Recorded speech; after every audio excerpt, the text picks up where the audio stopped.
I'm about to give you a comprehensive free tutorial on the operation of the Pioneer DJ Opus Quad standalone DJ system, focusing mainly on the hardware functions. This is an exceptional DJ system. It's stylish, it's got full club-sized decks, club standard mixer, 4-channel standalone capability. You can DJ from USB, from the cloud, with your phone, with DJ software. It's got wonderful screens, which makes playing on it a pleasure. If you're coming to this from another Pioneer DJ model or another hardware brand or type of system, do check out our table of contents. You can hit Control and Command F, and depending on your computer, type in the keyword, and if we've got a chapter marker for it, it will be highlighted. Hit the time code and it will jump to that part of the video. Now this is designed to be a video manual, so feel free to come back to it as often as you like. Now, if you're a pure beginner or an intermediate DJ, just one word of warning, this video alone is not enough to get you playing great DJ sets. There are loads of skill sets and bits of knowledge that you need to crush it as a DJ. So I can teach you about this piece of gear, but if you don't know about the rest of the gear that you need to use, or how to find and organize music, or the basics of counting and timing and beat mixing, or the skills of programming or performing a set, or indeed how to get successfully booked to play at parties and things of that nature, of course, you're going to be frustrated.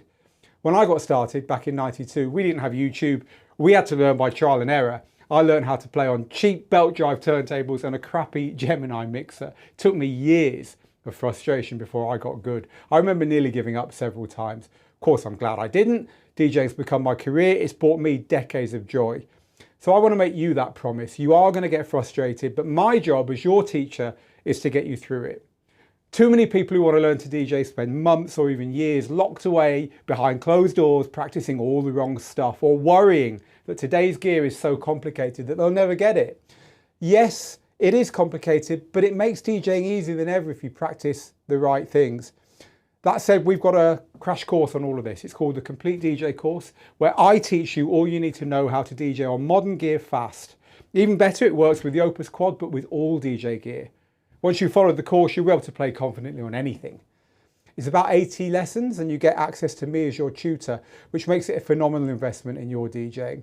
So if you're interested in that, I'll put a link to the course underneath so you can check out the info page. And if you didn't know, we're also the people behind the Amazon best-selling book on DJing, Rock the Dance Floor, which has helped tens of thousands of people to get started. Again, there's a link underneath. So I'll tell you how you can get a free copy of that book as well if you hang on to the end of the video. So here it is. We've got a tremendous amount to get through, but let's get started by looking through some essential system requirements. You need to get yourself a USB pen drive. Make sure it's formatted in the two usual formats of FAT32 and HFS+. The second one's only available on a Mac. The unit can read both of those. You're going to need a computer, a Windows computer or a Mac. You're also going to need to have some music, and it doesn't really matter what file formats you have the music in nowadays, because the Opus Quad can read pretty much all of them, which is cool. However, if you want to use its wonderful screen to display the artwork for your files, just make sure that they are in JPEG format and at 800 by 800 pixels or less. Now you're going to need some music software. The software that you have to have is Rekordbox, so go to rekordbox.com and download Rekordbox. You can actually use Rekordbox in two ways. The outlier way is to actually just plug into your Opus Quad using a USB cable, and then from there to DJ, as you would with any DJ controller, using the computer as the beating heart of the system, if you like. However, the more usual way with this unit, because this unit is standalone, that's why you have a USB, is to use Rekordbox to export the music to USB in order to then plug it into the unit and DJ away from your laptop and free yourself from the laptop when you're DJing. That's kind of one of the main advantages here. However, there is something important that you need to know, especially if you already have Rekordbox or maybe you have older Pioneer DJ gear. This uses a slightly different library system, so you need to, once you've got your Rekordbox set up and before you start exporting, you need to set the library system correctly. Here's how you do that. Inside Rekordbox, go to the cog at the top and then go to DJ System and Device and then Library. And here you need to make sure you've got Device Library Plus ticked. Now, if you also use other Rekordbox enabled gear, then you can tick Device Library and it will create two libraries, one for your Opus and one for this. It's clunky and it's not ideal. However, if you only use the Opus, it's absolutely fine. Just leave this one ticked. Don't bother about this one. Just make sure that your library is compatible with Rekordbox. Another nice way of using it, which is great for home users, you may be spending a lot of time preparing your music on your laptop and you just want to turn on the unit and get going without using it as DJ software or doing an export, is that connected with Ethernet, connected with USB cable, or just connected over Wi-Fi, you can access the library that you've prepared in export mode on Rekordbox using something called Link. Once you've pressed a button on the unit here and got your computer recognized, it will link into your library, and it's basically using your laptop as a really big hard drive in order for you to DJ from it directly. Again, it just saves exporting to USB drive, which can get quite tedious if you're doing it over and over again. So you may want to consider getting an Ethernet cable connected to your unit, to your home network. So there's another way of DJing directly to this unit, in fact 2 other ways, and they both involve using your phone, because there's a Rekordbox for iOS and Android app, which is a separate subscription, but you can get this downloaded and installed, and then you can use this much in the same way that I've just shown you with the Rekordbox export mode, linking it directly to the units, playing any music on here, and you can do that over Wi-Fi, or if this is networked up, it can work that way as well. But the easiest way to connect this is with Wi-Fi. You can also use a cable to connect this to the unit. Again, it's just an extra option, and you can even use Bluetooth on here to connect into the unit if you just want to play the odd track, in which case you've got yet another way of getting stuff set up. So you're going to need the Rekordbox for iOS app if you want to use export mode there to do that. Make sure you go get the app and do subscribe to it, otherwise it will pester you and it will be almost unusable the amount of times it pesters you to subscribe. I think it's $5 a month for that.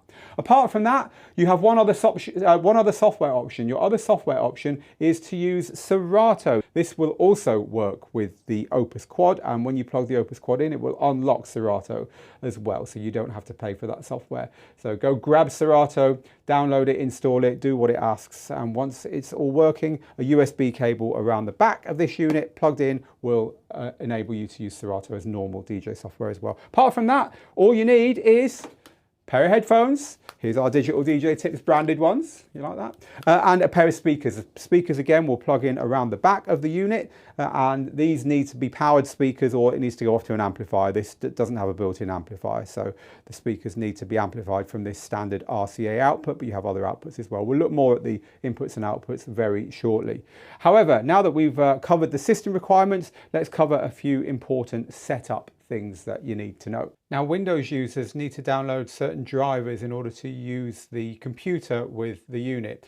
Head to Pioneer DJ's support area on their website, find the Opus Quad downloads and find this page here, and then scroll down until you find these 2 driver downloads here. The first one lets you use the link export USB connection with your computer that we've already talked about, and the second one lets you use the DJ software functions of Rekordbox as well. Get them both downloaded. Once you have, the second one will add a Pioneer DJ utility, which gives you this important page here. So open that utility, have a look. This is the slider that decides how responsive the unit is, and there's always a trade-off here between the speed of response and the smoothness of your software. There is a standard setting, leave it set to that, but if you find that your software is a bit glitchy when you're DJing, then you can move this a little bit to the right, and that will help you to hopefully smooth things out. All depends on how powerful your computer is. That said, if you're a Mac user, you don't need either this utility or a external buffer size fader because it's built into the software. So if you're a Mac user and you're finding that you're DJing with your software and it's glitchy, the place to go is in the software to the settings, and then go to the audio settings, and then you'll find the buffer size adjustment there. It does exactly the same thing. Now, Mac users are not out of the woods when it comes to that Pioneer DJ downloads page, because there is something that all users need to check, and that is the firmware on your unit. Make sure your firmware is up to date. So head to the support page and have a look here for the firmware update for the Opus Quad. Check the version number here. This is the important thing that we need to know. We need to check that our unit is running the firmware that is the latest version that's available to us. So it's currently 1.1 over on the unit itself. By pressing the shortcut button and keeping our finger on the shortcut button, we bring up this panel here, which is the utility panel. By pressing General on the utility panel, you can then see the version number. In this instance, we're on version 1.1, which is exactly the same as version 1.1 showing here, so we don't need to do anything. However, if you find that the version number on the website is higher than the version number on your unit, go grab yourself your USB drive and download the driver from the website. Once you've downloaded that driver, you'll drag a file onto your USB, you'll plug your USB into your unit, and then you'll start your unit up holding the beat sync and master buttons. And when you do that, it'll go into firmware update mode. The screen will tell you what's going on. It will update the firmware, and then you're good to go. Now, there's one more thing, which is an awesome feature on this unit that we need to tell you about in case you want to set that up, and that is CloudDirectPlay. That is having all your personal music in the cloud, and then you don't need USB drives, you don't need cables to computers, you don't need computers. All your music is in the cloud and you can DJ directly from there on your Opus Quad. So let's look at setting that up. To use CloudDirectPlay, you need either a creative or a professional subscription to Rekordbox. Once you've got that, head over to your Rekordbox software and plug in your USB pen drive, because we need to do something here to enable this whole thing. The pen drive works as a key. So you still need this. You still need to plug this into your unit in order to DJ from the cloud, because plugging this into the unit is like your username and password, basically. So in order to do that, then we do need to enable it. So I'm going to take my USB, I'm going to plug it into my computer, and then it'll show on the software. So here is my USB, and it says here, authenticate. I'm going to click on there, okay it, and this device now has the key on it, which allows me to unlock CloudDirectPlay. Let's eject it then and plug it into the Opus Quad. Now, assuming we have the internet, that's what this little world symbol here means, we're good to go. We need to connect up. I'm going to press my source button here. So here I have this cloud source, and this is telling me that there's a authentication key on that USB. This one here is just any music I might have on the USB. We'll talk more about that later, but this is the one we're interested in. So I'm going to press login here, and it uses that key now to log in directly to CloudDirectPlay. So now that CloudDirectPlay is connected, it's telling me how many songs I've got in there. And in order to get to those songs, I just tap on this as a source, and now I've got access to all those songs. Again, we're going to look at how all this works later, but there is no computer plugged in here. This is accessing all of this directly from the internet. Every single tune in my Rekordbox library is now here for me. Now, there are a few limitations to DJing kind of all the time from the cloud. In this scenario, I can't set up an auto playlist to just play through the music. I can't use the track search functions. There's various other bits and pieces that overall mean this is a great backup.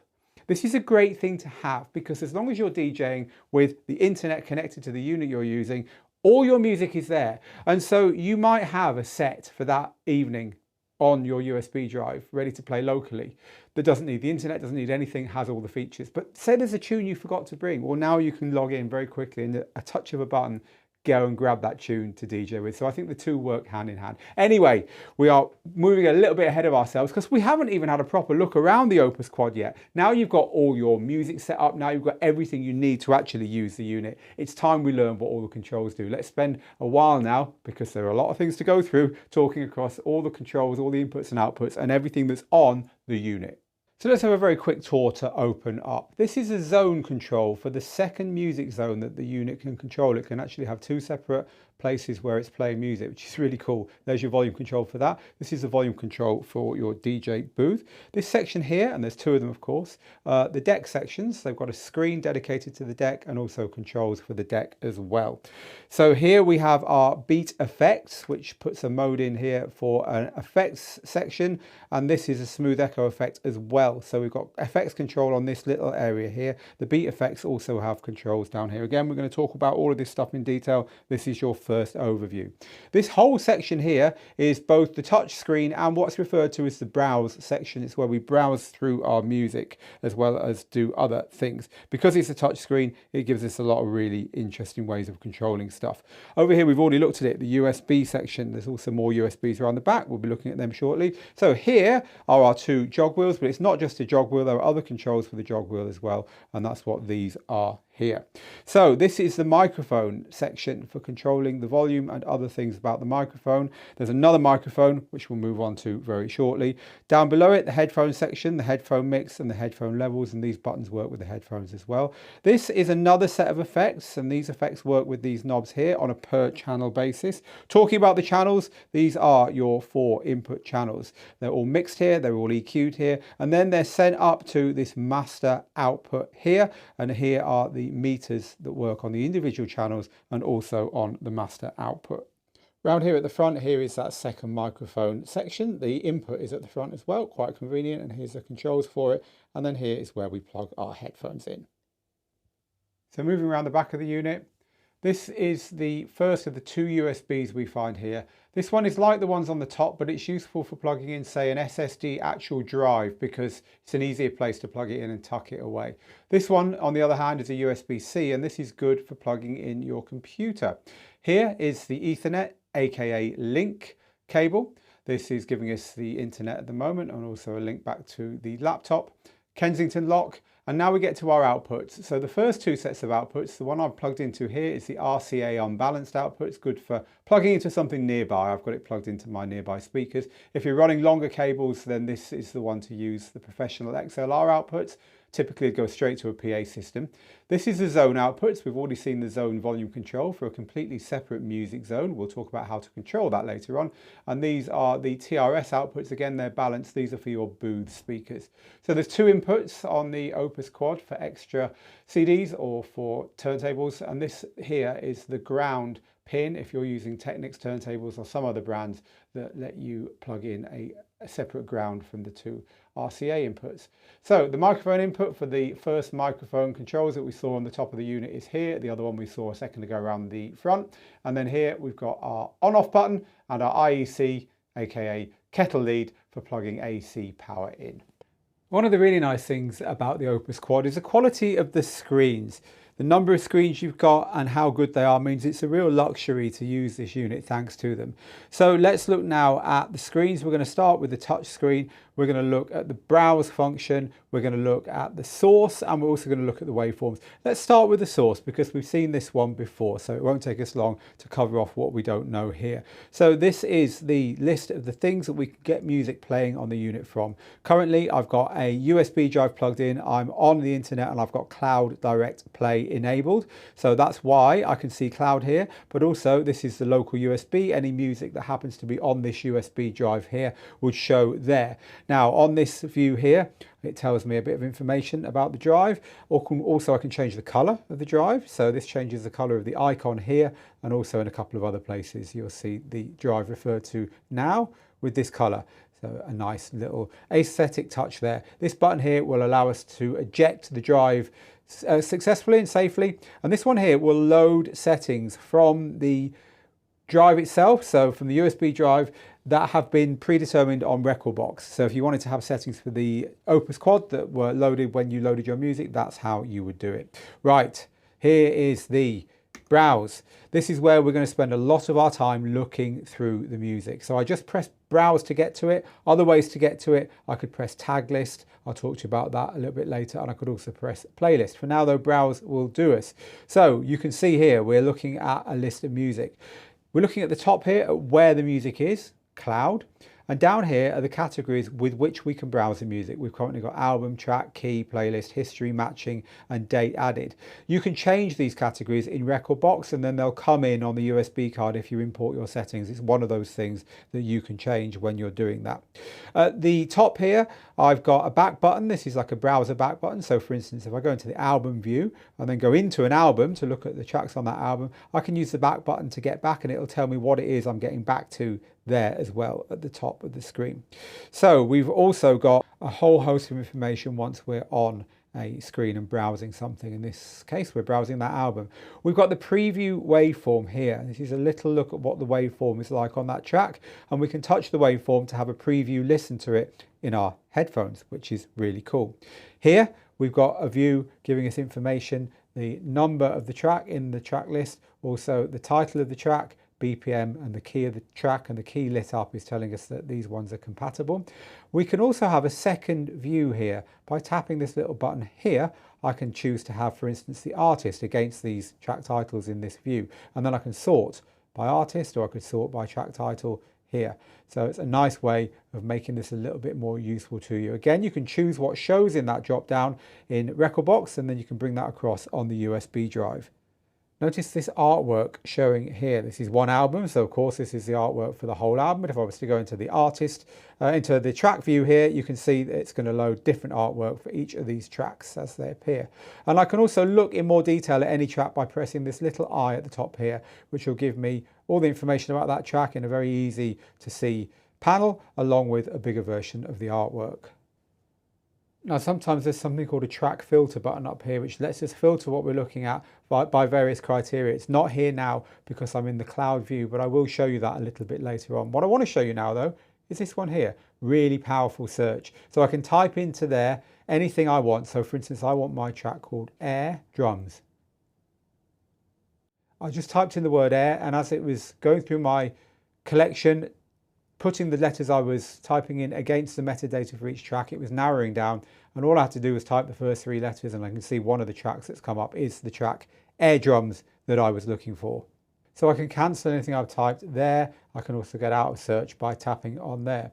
So this menu button here turns on and off this deck view at the bottom, and this gives us information about the decks that we've currently got selected, and also information about how the mixer is set, the effect I've got set on the mixer, the BPM from the mixer, and so on. We'll go into more details about this a little bit later on, but to hide that, to give us more information or less information, depending on how we're using it, we tap that button there. So at the bottom here now, you can see I've got the ability to make the font bigger or smaller, which is nice if you've got tired old eyes or you want to see more on the screen. And finally, this little number here, 0, is the record time. So I'm going to show you later how you can record directly to a USB card. This tells you how long your recording has been running for. The other big use of the screen is when you're actually playing tracks, because then you're going to want to see the waveforms. And so the waveform display is the other big display that we're going to look at on the touch screen. Here it is then. I'm going to press waveform at the top here to show it. I currently have 2 tracks loaded, one on deck 1 and one on deck 2. I could load up to 4 tracks on here. We'll stick to 2, which is what you'll be doing most of the time.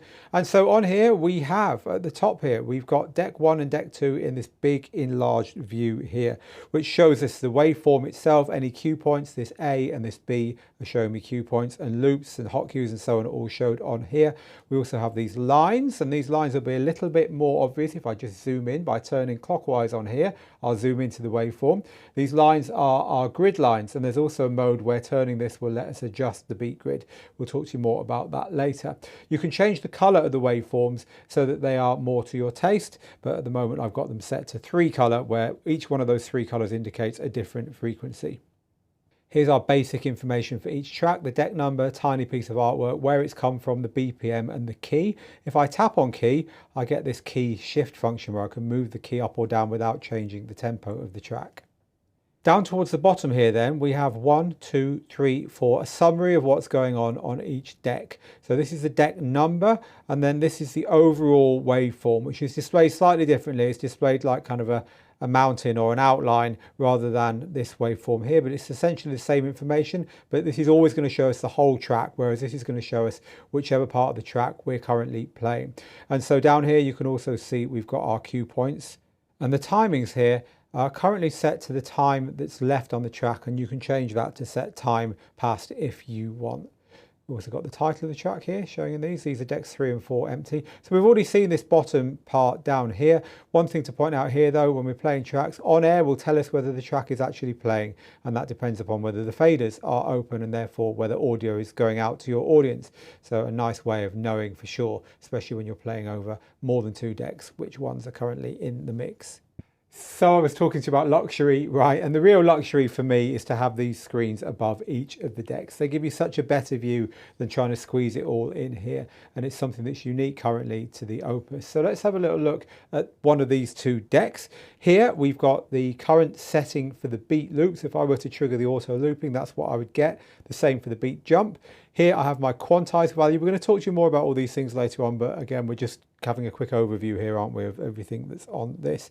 Here we've got the number of the track. This is whether it's just going to play this track and stop or continue. Currently it's set to single play. Artwork again, really nice big readout of the time left on the track. Again, you can change that to the time elapsed if you want to.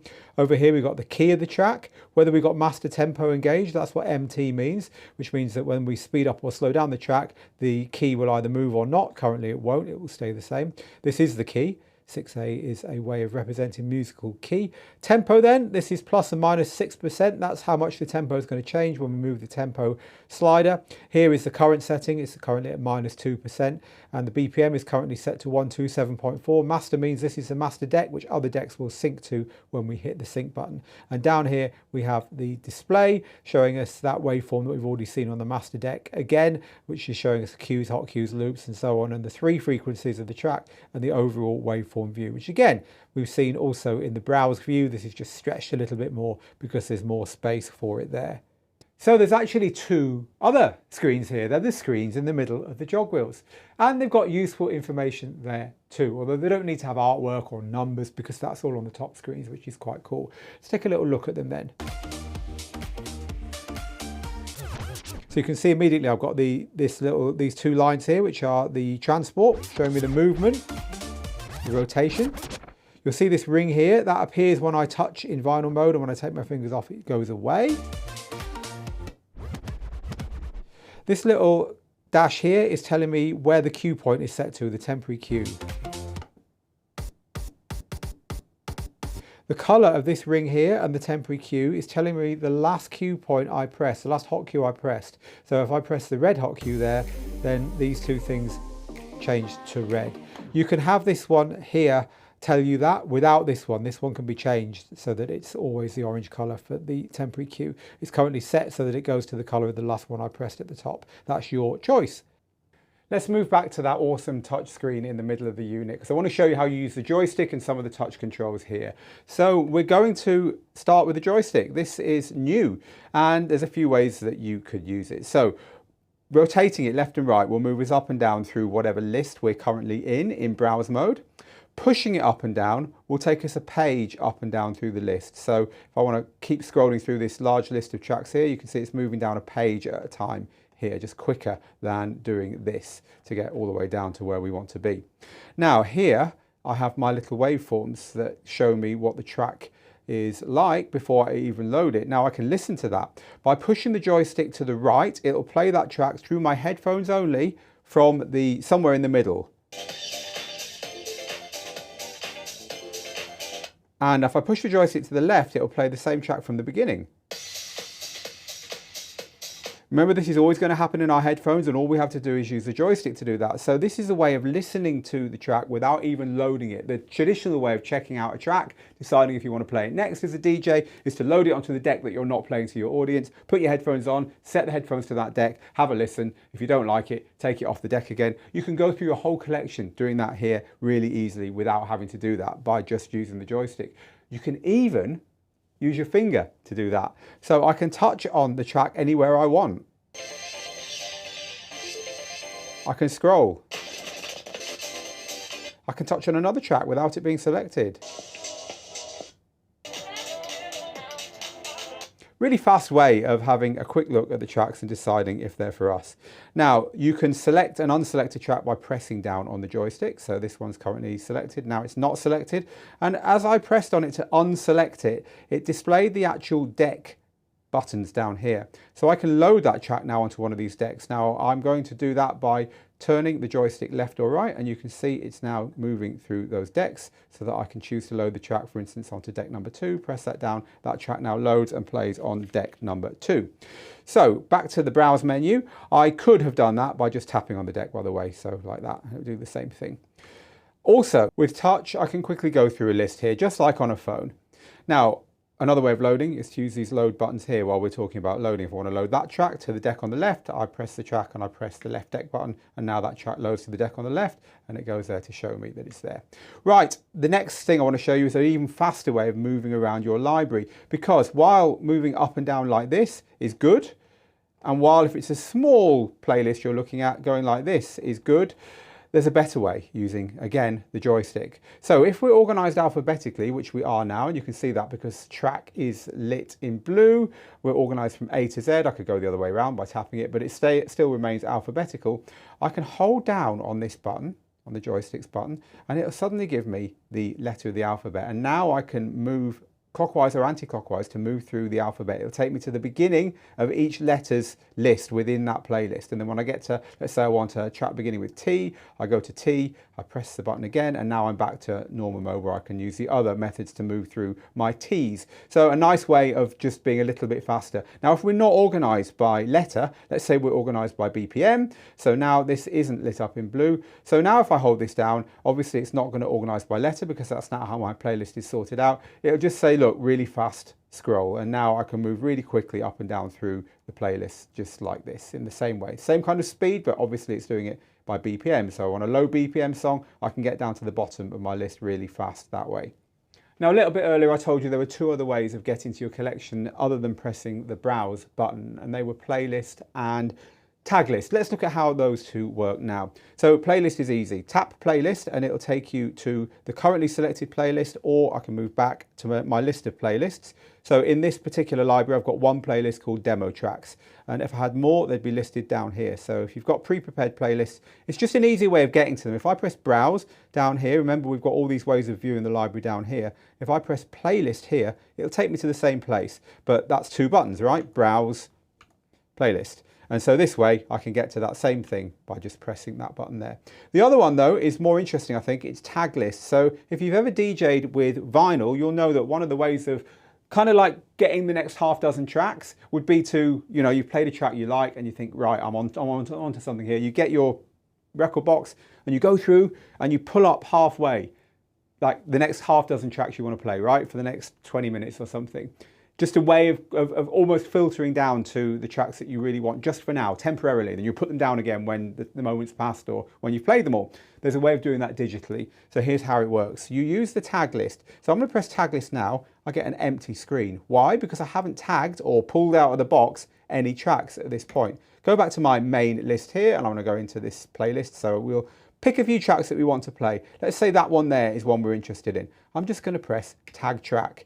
It flashes and I get a little tick. So let's say I also want to play this one here. This one is one that I think is going to work in my set. Again, I'm going to press tag track and then let's just do another one as well. So we've got 3, tag track. Right, so now when I press tag list, those 3 tracks that I've tagged are here. So I can now play out of this little set that's easy to get back to by pressing tag list. And then when I play them, they'll disappear from this list automatically, like pushing them back down in the box. And if the moment's passed and you don't want these in the tag list anymore, you just go to the track you don't want, hold down the tag track button and it will disappear without you having to play it. Now, one really powerful feature when you're using a local Rekordbox library with the Opus Quad is track filter. Earlier we were looking at a cloud library and I said to you that it's not there, so I'll show it to you when I can. Now I can because we've got a local library loaded. Track filter is a great way of filtering the tracks that you're looking at to play next in your playlist by criteria like BPM and key to find something that's likely to work based upon what you're currently playing. It's really, really powerful. Here is how it works. So when you've got a library you can use this with loaded, you'll see this little button at the top with the word edit on it. Hold it down in order to go to this window, which is where you choose the criteria it's going to sort by. So we have BPM, turn BPM on and off there. We have key, turn key on and off here. We have rating. So a lot of DJs use rating as an energy level. So you want to track this in a similar energy level, you turn that on. A lot of DJs like to use colors. You can color code your tracks inside Rekordbox. And so you can have a different color for a different mood, for instance. And it goes really astral if you are someone that uses the My Tag functions of Rekordbox. We go into a lot of detail about this in our Rekordbox Made Easy course, where you can tag genres, components, all your tracks with pianos or saxophones in, situation, backroom or whatever, even acapellas can all be tagged in here and then you can quickly filter by those. But we're going to go back to the basics, BPM and key. So I'm going to tap this word here, master deck. So now it's telling us the BPM, 127 and the key 8B of the track currently loaded on the master deck. So if I want to pick tracks that are close to that track in BPM, I can choose the variable, so plus and minus 0, 1, 2, 3, 4, 5, 6%. And you can see the BPMs changing here. So if I set it to 4%, it's going to give me all the tracks from 121.9 to 132.1 BPM in the currently selected playlist, because they're the ones that are plus or minus 4% from 127. Let's select that. So now I'm going to find an easy tracks to beat mix. Now, what if I want a track in a similar key? Well, if I put key on there, then this is going to give us all the tracks that are in the keys that are nearby to the current key. This is actually slightly annoying, and I'll tell you why. There's a way of mixing in key called fuzzy key mixing that we have championed. We invented it, and it goes a little bit further than the way that keys are being sorted out here. The difference is that 7A and 7B would be lit up. This is a way of representing musical key, as well as all the ones you see here. And the nice thing about that is there's lots more tracks you can potentially mix in key if you include those two, and you don't lose anything by including those two. Anyway, we've got a lot of training on digital DJ tips about musical key.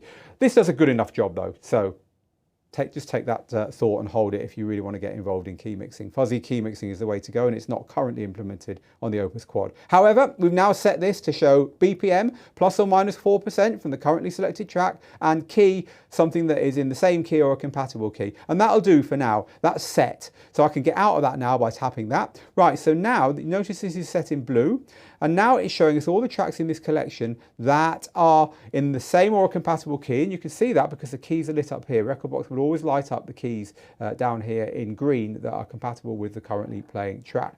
So all these tracks are likely to work key-wise, and look at the BPMs as well.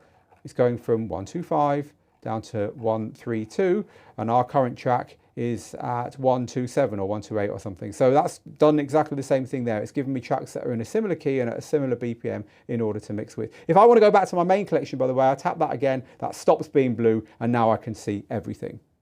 So we're going to take a closer look at playlists now, because you can do a lot more organising your playlist, and we're also going to look at a menu which we haven't looked at, which is actually called menu. I'll show you a couple of other functions of that menu as well. It's this little button up here with the word menu written on it. I'm actually going to go back to my tag list. Remember, we've got this couple of tracks left in our tag list here that we haven't played. Let's say I've made a tag list of tracks, and I think, you know, this is a really good little set I've made here. I want to turn this into a playlist. Well, this is one of the functions of this menu button. I'm going to tap menu here, and you see we've got these certain functions down here. One of them is create playlist. So I'll tap on create playlist, and it will create a playlist for me. And that's now added to my playlist, which we're going to come back to in a second, because I'm going to go back to the tag list now. And another function there on menu, you might have seen it, is remove all. So instead of holding down the tag track button there to remove the tracks from the tag list one by one, I can just tap remove all and confirm it. So if I've got a big tag list I want to clear in one go, that's how to do it. So a couple of extra things in playlists. I'm going to show you how to mark tracks as played and not played, and explain why you'd want to do that. And also show you how to have shortcuts to playlists using playlist banks. Two things that you can't do anywhere else in browsing your music.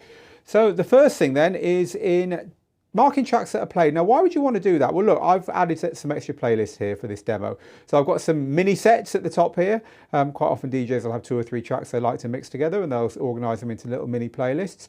And I've also got my early, main and late sets here for a imaginary gig. Now let's say that I have had a warm-up DJ and I come on for the main set, and that DJ has already played a couple of the tracks that I wanted to play. Well, I can mark them as played in my own library in order that I won't play them. It's a unique thing to having playlist view. So in playlist view, I'm going to press menu, and you'll see that as well as our usual font down here, which we've seen before, we've got this played and unplayed. So I'll tap played, and you'll see that that track is now green, which means that it's been played in this set, and it's just to remind me not to play it again. I can tap it again to unplay it. So what about organising my playlist? So I put a few more in here just to be a bit more realistic for you. But nonetheless, here I haven't got an awful lot of playlists. I've only got half a dozen. And there's our tag list, by the way, from earlier. So what if I've got hundreds of playlists here and I want to organise them so that I can quickly get to the ones that are important to me for this set? Well, that's easy. You go to the playlist that you want to have a shortcut to, and you tap one of these bank buttons here. So I tap bank 1, then that early set has now been moved to bank 1. I could move my main set to bank 2. I could move my late set to bank 3. And if I wanted to play, I know I want to play this little house mini set I've been working on, I can move that one to bank 4. So now I don't need to do anything here, scrolling through these to find the one I want. I can just tap the bank I want, and it's going to jump to that playlist instantly. To delete them, click the delete here, and then choose the one you want to delete, and that will empty that bank, and the bank will go back to grey. Look at that, we're half an hour in and we haven't even played any tracks yet. We haven't started to look at the playing and the queuing and the looping and the effects and all that stuff. It's such a versatile unit. They're so amazing. The number of ways you can organize your music and the number of sources you can freely switch between. We haven't even looked at using your phone properly with it, or Bluetooth or anything like that. So there's been a lot to get through to get us to this point, but we are now at this point where we're starting to look about how to use the playback functions, the jog wheels and so on. And I'm going to show you now then the basic playing back of tracks and how to record your sets all on the unit itself. And after that, we'll move on to looking at cues and loops and hot cues and effects, and then all the settings and all that stuff that we haven't managed to get onto yet. So starting down here, we have our play, pause and cue. So play, touch it again to pause, touch it again to play, to pause. When we're paused, if we press the cue button, it will put a temporary cue point right there, right where we were when we pressed it. That's only temporary, because if I go to another position in the track and press it again, then this is a new cue. You'll notice what we looked at earlier, it's being reflected in the jog wheel here as well. So think of this as a way of temporarily getting back to somewhere that you're not interested in saving and keeping for later. I'll show you how to save cue points two ways in a little while. If you press the cue button and take your hand off it, it will stop playing from the position that the cue is set. It will just play while your finger's on it. If you press the cue button and decide you actually want to carry on playing, tapping the play button at the same time will make that happen. So moving up, slip reverse. This plays the track backwards momentarily, and then as soon as you take your finger off it, the track carries on playing from where it would have been had you not pressed it.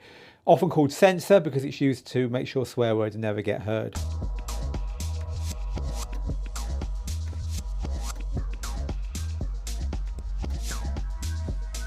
If you want to actually play in reverse, holding down Shift and pressing this one will do that for you.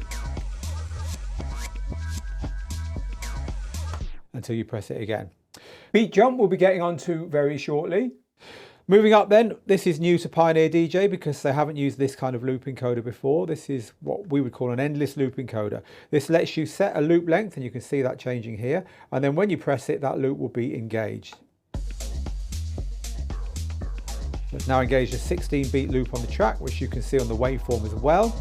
Now I can then turn this left or right to change that loop to half or double what it's currently set to. Let's set it to 4 beats by turning it 2 clicks to the left. And I can continue going down. And so on. Pressing this again will get out of that loop. And holding Shift and pressing this, it'll go back to that loop. It's called reloop. And then again, I can adjust the size of it like this. Now I can adjust the in and out points manually of a loop by holding down the in or out button here and turning the jog wheel.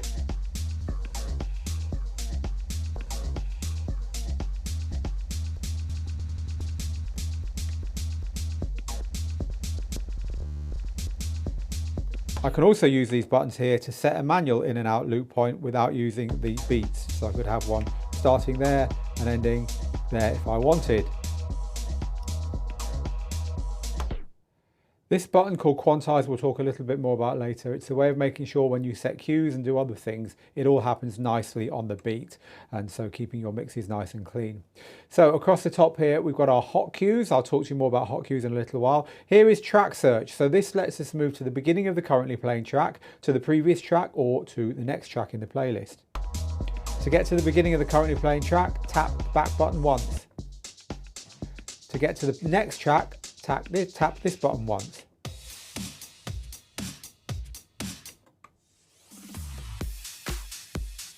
And then to get to the previous track, tap this one quickly twice.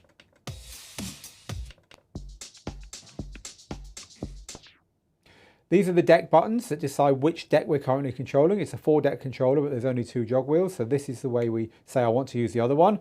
Different color scheme so that you know which deck you're on and you're not getting confused. Now we come on to the very important information about the jog wheel, how it works and how you can adjust it to work the way you want it to. This jog wheel has two parts. It has the top part here, which I'm pressing down to switch on and off. There's a little switch in there, and it has the edge, which is different, and they both do different things depending on the mode that you're set in. We're currently in vinyl mode. That's what this button means here, and that means it behaves closest to a record deck rather than a CD style arrangement. So when I press play on here, the top will act like a record. The edge won't. The edge will slow it down and speed it up. So this is called nudge, and this is used to keep things in time. Whereas this is clearly used to move around and for effect. Now, if I was in the other mode with that turned off, you can hear it's doing something different. Let's explain this. I'll press play. Now when I press pause here, it plays the bit that I've paused at, or the frame of music I've paused at over and over again. And then you can move backwards and forwards through it like this to find the exact place you want to be. This is just like a CDJ player. This is the way CDJs always worked, and some DJs prefer this way of working. In this mode, when we're playing, we don't have that scratch functionality on the top. That won't do anything. The whole jog wheel is one big nudge. Totally up to you what you like there. Nowadays, I think most DJs are quite happy with the vinyl mode and the way that that works. Now the feel of the jog wheel can be adjusted literally mechanically by this. This is doing something underneath mechanical. So if you like the jog wheel to be very light so that when you spin it, it takes a long time to stop. And when you do this, there's very little resistance. You set this down here. If you want the opposite, you set it to the top. Now when I spin it, it stops almost instantly and you can feel a lot more in it here. Generally setting it in the middle and seeing how you get on is good there. Now talking about vinyl and feel, when I press stop, you might have noticed it's not stopping immediately. You get that little ooh.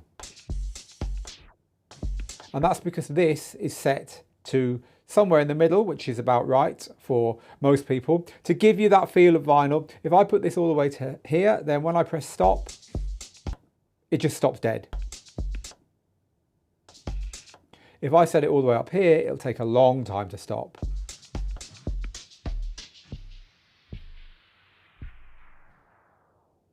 This can be used for effect, but you're going to have a way that you like it and that you're going to have it set to most of the time. Here I have my beat sync and master next to the vinyl button. This says that this is the deck everything else is to sync to. That's what master means. Beat sync means that this is going to sync to other decks, and you've got one on the other deck as well, of course. Everything I'm describing to you here is exactly the same on both decks. This is the key sync button. You need to have something playing on the other deck to do this because it will then sync the musical key to that thing. This does use fuzzy key mixing that I was talking about earlier, which is another, it makes it even stranger why you don't have that option in the filters. Anyway, it is what it is. So finally on the deck, let's look at the different ways of altering the tempo. Of course, tempo is a very important thing for beat mixing, but this goes further than just letting you change the tempo. So the first thing is that you've got the usual tempo slider here, which lets you move your track up or down. You can adjust how much it's moving up or down, and you can see on the screen here it's telling us that it's moving up or down by a big amount at the moment by pressing this button here. This adjusts the tempo range. So now it's doing it by just 6%, it's telling us on here. Press it again, now it's doing it by 10%, and then we can move up to all of the various options. Wide is the one that I started on, which goes literally from 0 to double the speed.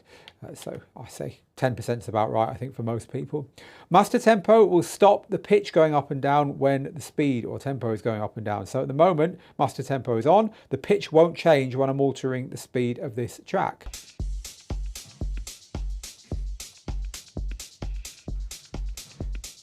If I turn that off, the pitch will change. Getting higher and lower. This here will stop this doing its thing. So in other words, if we're playing the track really fast, let's just set it to a very fast tempo here. This will reset it to 0 instantly, and now it's not working. Also, in the middle here, there is a kind of 0 area, a flat area. Let's just turn that off again so this is working. So even though the tempo here moves when we move this control, as you get to the middle, there's just a little bit right there in the middle where it doesn't. And the idea there is that you can easily get to 0 and have it at 0. There's no actual physical click here. Some tempo faders have a physical click. They've kind of put an electronic one there. So there is a little dead area in the middle for that. Now you can skip through tracks quite quickly using the jog wheels because you can just spin them like this. But there are two ways of skipping through a track as well that is worth knowing. One using the Jogwheel, one using the waveforms. And there's another cool little trick on the waveforms as well. So let's look at all that stuff. To start with then, we're going to just use this to go through the track fast like this. If I want to find a place a bit further forward, a bit further back, I can just spin the jog. However, if I want to go even faster, shift and spinning the jog will move me much, much quicker through the track. And this works when you're playing the track as well. Now, if the track's paused, you can skip through it like this and find where you want to be. And holding the waveform will play it from there, even though the track's paused. And even nicer than that, if the track's playing, then holding the track on the waveform won't move the track because you don't want that to happen. It'll play it through the headphones. So my headphones are now playing where I've got my finger held, but the audience is hearing the track where it's actually playing. You can see that by this little line here. Now, this is really cool because it means you can skip forward in the track that's currently playing to see what's going to happen. And so if you want to know how it ends in order to decide how you're going to do a beat mix, well, now there's a really easy way of doing that by touching the waveforms. By the way, only works on these middle waveforms here. It doesn't work on these because these aren't touch screens. To record, plug in a USB. It could be anywhere. You can have multiple USBs plugged in. Press shortcut and then go to mixer recording at the top of shortcut. Over here, you'll see recording device. Choose the USB where your recording device is plugged in and then just hit record. Now, at this point, you can press track mark here and it'll split the recording at that point. So if you want to split your recording because you've got different DJs playing or you want to split your set into individual tracks, you can actually do that while you're playing here just by tapping that. Now it'll start recording a new file on there at exactly the point the old one stopped. When you're finished, press that button there and recording will stop. Now I said I'd come back to hot cues, and the reason I want to do that is that Pioneer DJ has two ways of doing cues. It has something called memory cues. Now they don't call them memory cues on this unit, but they are. You'd blink and miss them, you really would, but they're quite useful and some people still use them. They actually have existed on Pioneer DJ gear for many, many years before they finally added hot cues to their equipment. So this is how they work. So the first thing is we're going to look at another way of setting a temporary cue point. Remember I was saying that in order to set a temporary cue point, you need to be stopped. So if I want a temporary cue point there, we're stopped, press the button, I've got a temporary cue. If we're playing, it will jump back to it, right? So what if I want to set one while we're playing? I want to change the temporary cue point while I'm playing. Well, then I can press the loop in button here. So if I want to move the temporary cue point to here, there's two ways of doing it. Stop and move it to there, and now it's in the new place, or press in and now it's going to move, and that jumps on the waveform. I'll do it again, watch the main waveform. I'll jump it to the beginning of this beat that's coming in here. There we go. And now I can jump back to it. Right, that's a temporary cue. You've just seen I can move them around all over the place and there's only one of them. To save that temporary cue, hold down shift and press Q. It says memory at the top here. That's now saved. So I've got a temporary cue there at that point.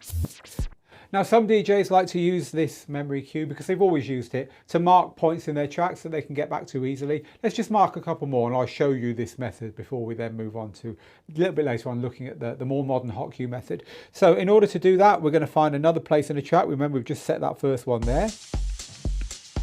Let's move forward in the track and set one somewhere else. So I'm going to move forward to the beginning of this breakdown that I see coming up here. Let's set one here somewhere. Right there, right at the beginning of my breakdown. So I'm going to press Q again. So in this instance, you can see that we've still got this cue here at the beginning. It hasn't deleted it. That's because I saved it. So we've got this other one here, this temporary cue point here. Again, I'm going to press Shift and Q there and mark that one. This is now been marked here as well. We've got the cue point at the top of this view here. Now let's move forward again to another place in the track. Shift and turn to do that. The beginning of this drop here. This is going to be the third and final one that I set. So we've got close. There it is. I want to set one there. So press Q, there's another one set there. Press Shift and Q, and that one has now been remembered. I've now got 3 cue points remembered. Now I can move between those cue points by holding down Shift and pressing these track search buttons that says cue loop call underneath it, which is exactly what I'm doing. It's a cue call. I'm calling back the cue point. So by holding down Shift and pressing this, I'm going through them. I'm now at the very first one. I'm now at the second one, and I'm now at the third one. So it will always stop when it reaches one of those cues. So it's gone back to that cue point and stopped. It's gone back to that one. Even if it's playing, it'll go and stop and wait, and then you're ready to take off from that point. To delete a memory cue, you hold down the shift button while you're at that cue and press the cue button again. So because I've already recorded a cue there, shift and cue will get rid of it, and then holding shift and cue again will put it back. Now there's a way of having the system automatically put a cue point at the beginning of every track. It does that by kind of listening to the track and finding where the track actually begins. This can be useful because obviously tracks don't always start with noise. There can be silence at the beginning of a track. There can be something that really is no good on a dance floor. You want to have a cue point where something proper happens, right? And so there's an easy way of doing that. We use the shortcut menu. Touch shortcut, and then it says auto cue memory cue here. Turn that on, and now it's going to jump to an automatic cue that it decides at the beginning of any track that we load. Let's do that. Let's go away and load a different track. Let's load this track here onto our deck number 1, which it hasn't seen before, and you can see we've got a cue point right there at the beginning automatically. It's done that by looking where the first beat is. So if there were a bit of silence before here, it would have skipped that and gone to the important bit for us. This little wording here, AQ, is telling us that that is turned on at the moment. Now, just like you can save cues in the way I've just shown you, you can save loops too. And the procedure's the same. You just need to have a loop engaged at the point where you do all the things I just showed you. So let's have a look at how that works. I'm going to start a different track playing. And I'm going to set a loop. I'm going to set a 4-beat loop. Now, another way of setting just a straight 4-beat loop is to hold down the in button, and then you'll see a loop appear. So let's do that. Okay, so there I've got a 4-beat loop. Now in exactly the same way as I did before, I'm going to hold down shift and press Q, and that has now been saved.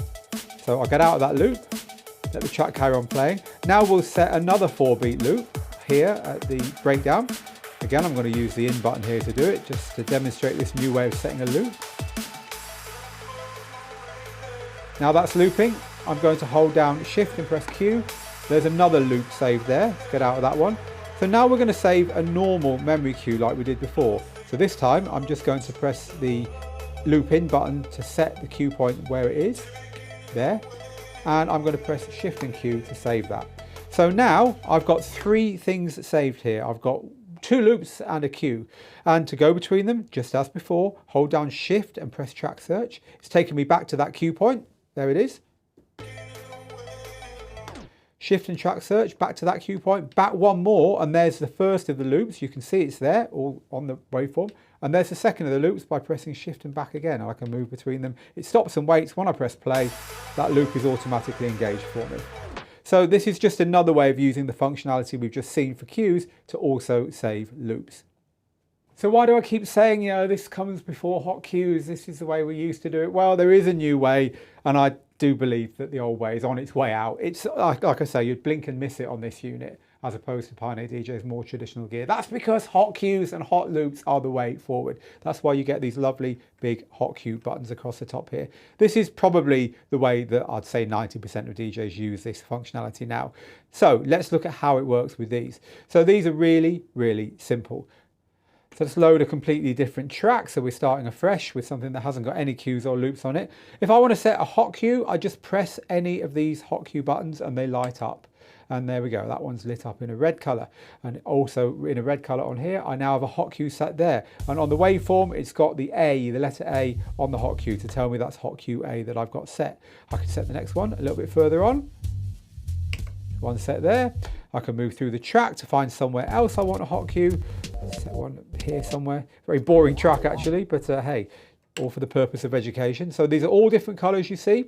And to go back to the hot cue, just press it and it will go to the hot cue, and differently to the memory cues and loops, it'll actually start playing from that hot cue, which makes it easy to jump around our tracks in time with these buttons.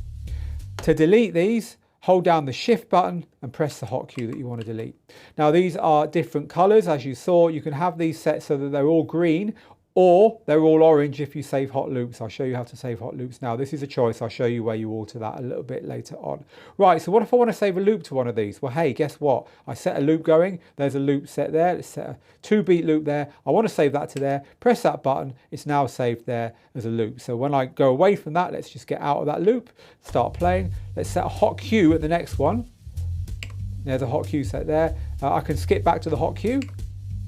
or I can skip back to the loop, and you can see it's engaged the loop there as well. So just by having a loop engaged and pressing one of these buttons, you can turn it into a loop. So your choice again up here as to whether you save loops or just straight cues. So let me tell you about a really cool feature of Rekordbox software that basically gives you a sampler. This doesn't have a sampler built in. It's one of the things people don't like about standalone units, is that you can use something called hot cue banks. So in Rekordbox software, you can set a bank of hot cues which are across many different tracks. So you could say, oh, I like this drum bit from this track, this vocal from this track, this bass line from this track.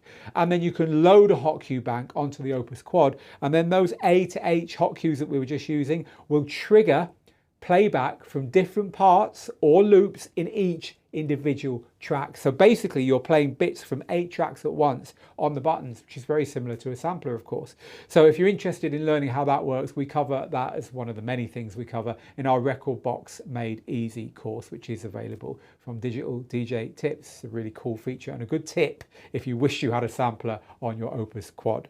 So assuming you've done what you should and analysed your tracks ahead of time in Rekordbox or the software you're using, you'll get a beat grid, and that's what these lines are on the screen here. They're showing us where the beats are in the track. And because we know where the beats are in the track, we can do various things. So let's look at a few of those beat features now.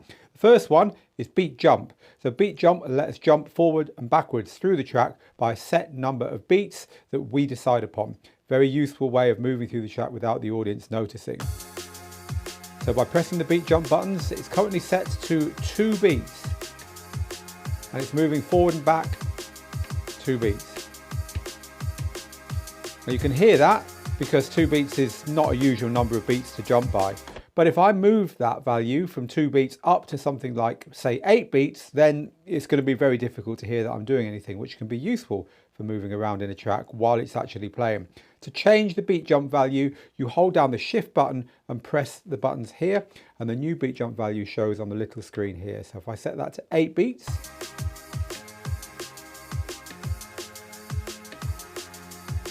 or even 16 beats, now it's impossible to tell there's any move going on here, but I'm actually moving through the track. Now if I set it to 64 beats up here, you'll see on the main waveform we're moving through the track very fast.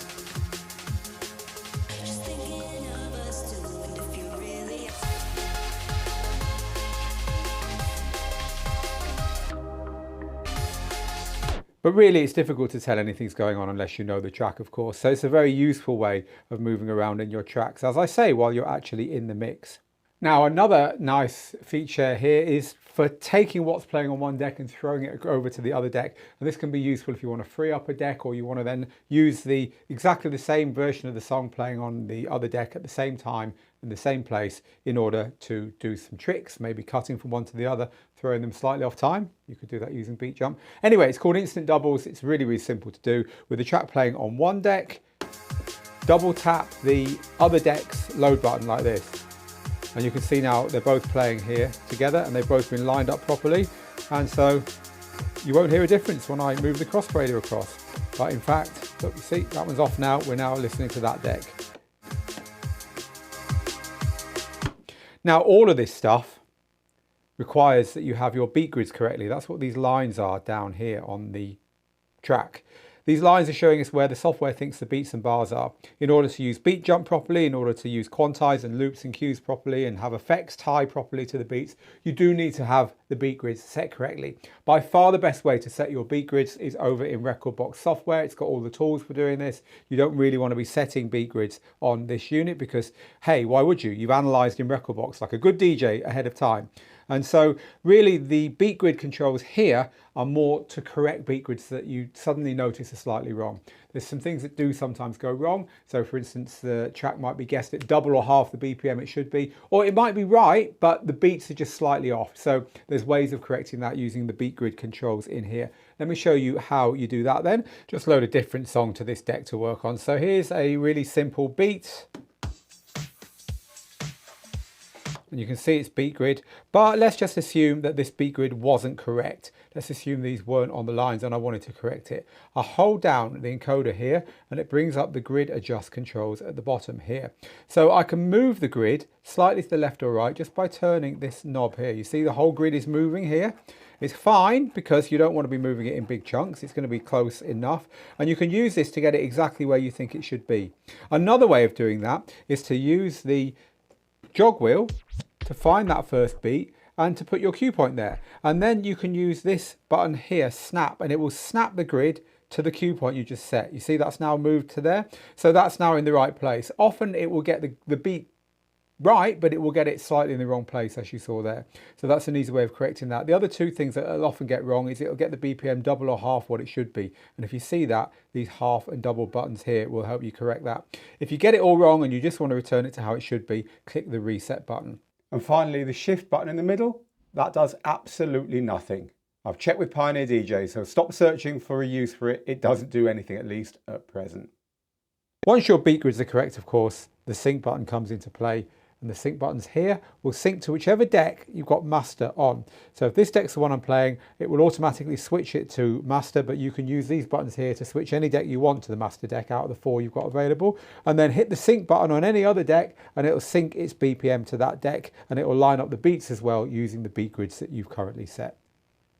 Let's look at the mixer section on the Opus Quad. So pretty comprehensive control. We've got our trim controls across the top that adjust the incoming volume to the channel. The idea is that you set these so that all your channels are the same or thereabouts incoming volume, which means that they're going to be level when you're mixing with them. In other words, nice and high like that, but not into the red like that. Then moving down, we've got our EQs. These can be set to either reduce or completely kill the low, mid and high. I'll show you where you make that adjustment in a little while. These are the sound color effects knobs. We'll be listening to these shortly and I'll show you what they do. These decide which channel or channels are going through your headphones when your headphones are set to cue mode. These are your channel faders, which decide how much of the volume that you've set here actually comes through to the mix itself. Again, you can adjust the curve on these, in other words, how quickly they get loud, and I'll show you how to do that shortly. So this crossfader here can be assigned to whichever channels you want. So the way you assign the crossfader to channels is on the touch screen here. By touching the little up arrow, you can decide whether the crossfader is left or right or just bypassed for any individual channel. Normally you'll have the 2 on the right on the B or the right hand side of the crossfader, and the 2 on the left on the A or the left hand side of the crossfader. Something else that you can do on those touchscreen deck sections is adjust the input. So this is deck 3. I can choose the software deck or a line or phono input around the back of the unit. Whatever I've got plugged in here will be shown on that screen there and adjustable from this. So for instance, a CD might be on the line, or a synth or a drum machine, but phono is what you set it for. For record deck, Bluetooth, if you want to Bluetooth in, you can do that on this as well. Again, we'll look at that in a little while. And the same on this one here, but you don't get it on these 2 here. These 2 are just straight software decks all the way through.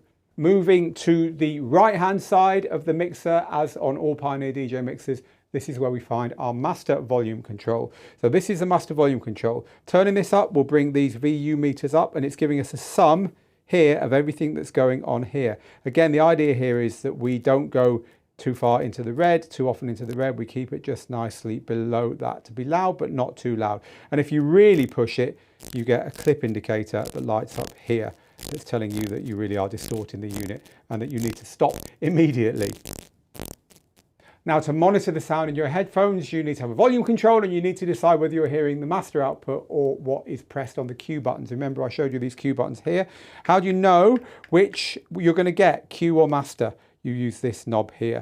On the left-hand side, it's only the things that have got a little white light lit, or if you're touching the screen at the top of the unit. Remember, we can preview tracks that way. And otherwise you'll hear nothing through the headphones. Go to the middle, you get a mix of the 2. Go to the right, you only hear the master output, and effectively you're not going to hear any difference whatever you press here. There's your headphone volume control that turns the output up and down. Keep that down and then turn it up rather than keeping it up and turning it down so you don't deafen yourself.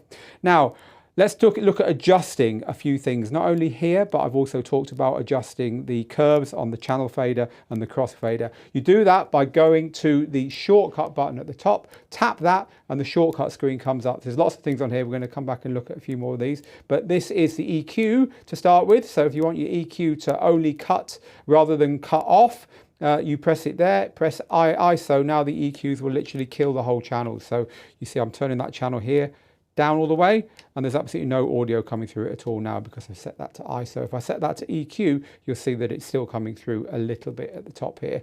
So this is a good setting to know if you're DJing techno or some electronic genres. You might want top kill there, which is more abrupt, or if you're playing open format, EQ is a nice one.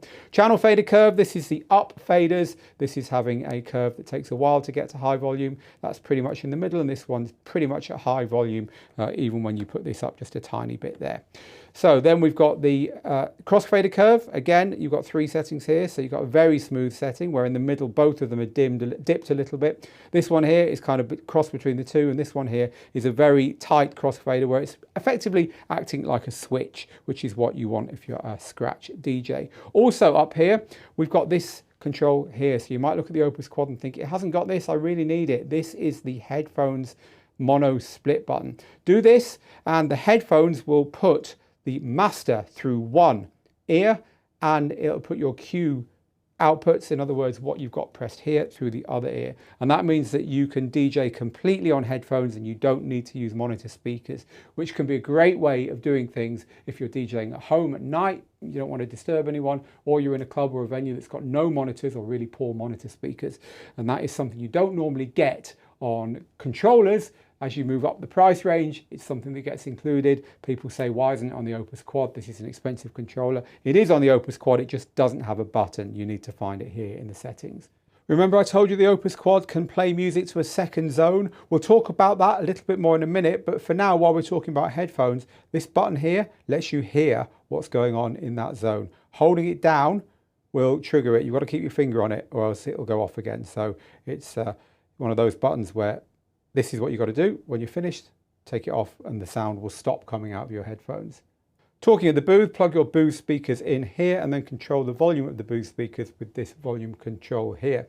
You can also plug your microphones in. We've already talked about those briefly. Your microphone levels, again, are here. You've got your microphone high, mid, low, overall volume. Off for the mic, on for the mic, and talk over for the mic gives you a dipping in the volume of the music when you are talking, and it comes back to full volume when you're not. Exactly the same controls duplicated around on the front panel, which we've already looked at. I'll show you how you can adjust how much that dips down, how much the music dips down when you talk a little bit later on when we're going through some of the finer settings. And a really nice feature on the Opus Quad is a reducer of feedback. You know, when you've got your mic and it's all a bit loud and there's a speaker nearby, you can sometimes get howling feedback.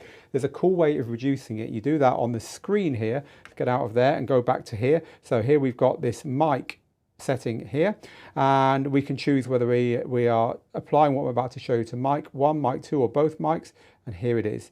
It reduces feedback to either really trying hard, which will affect the quality of the mic, but if you've got no other choice, that's the one to use. Light is a good middle setting where just find the frequencies that are causing problems and cut those, but the rest of it will still sound okay, and you can turn that off there. Well worth knowing that. And finally, before we move on to look and more importantly, listen to some of the effects, let's talk about the zone in detail. I'll give you a bit more information on how that works. So the idea here is that you get an external, usually it's external, you might have your phone playing a mix, but you might have a playlist set to continuous play. But generally, whatever it is you've chosen, you'll have a playlist that you want to play in a completely different room. Wedding DJs, event DJs, where maybe you've got background music in one room and you're DJing in another is the main use for this kind of thing. Works on either channel 3, 4 or the master output. Generally, you'll use it on channels 3 and 4. That leaves you the other 3 channels to DJ with normally. Right, so the zone volume control is up here because when you set a zone channel, it completely bypasses your faders and master volume and all that. This is the volume control for the zone. In order to set a zone, tap the shortcut menu, and then in here we can select how it's going to work. So here I've got the microphone settings for the zone. I've also got which channel I want the zone on, 3 or 4. I can actually turn it on and off. I've already shown you the preview there. Also the master, should you want to just play what's going on the master output in your zone area as well. And then in the actual Deck setting, so let's say we set it to deck number 3, I would set here what I wanted, whether I had something plugged in around the back with a wire, or I had probably more usually Bluetooth set and something just Bluetoothing in from a phone, or indeed a playlist playing on deck 3 on my unit. But whatever you've got set there, the important thing to remember is it bypasses the fader and it bypasses the master volume. This is the volume control for the zone once you've got a zone set. And to turn your zone off, you just tap that button there again.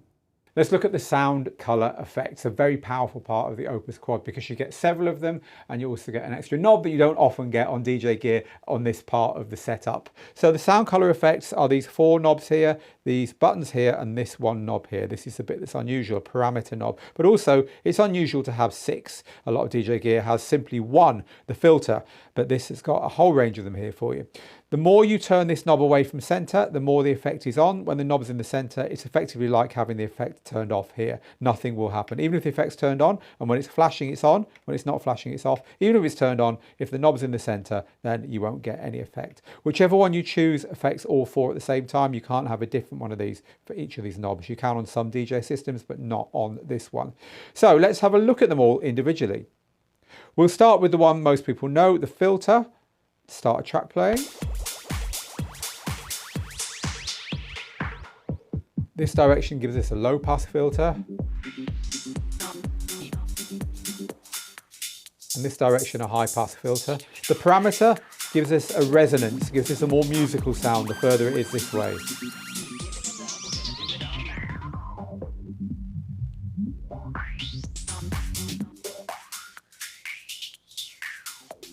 Whereas this way it sounds more like an EQ.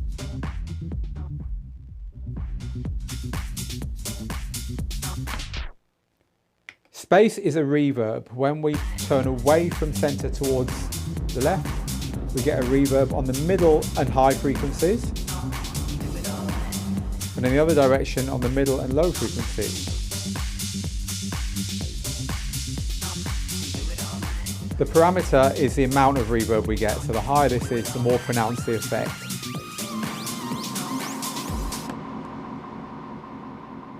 Good time for me to tell you that these are post fader. That means that you can turn the fader off and the effect will carry on until it's finished, which is great on these echoey ones because, as you just heard, if you've got the parameter on a feedback set very high, then you get a big long tail that sounds pretty cool. Can be a good way to end a DJ set, for instance.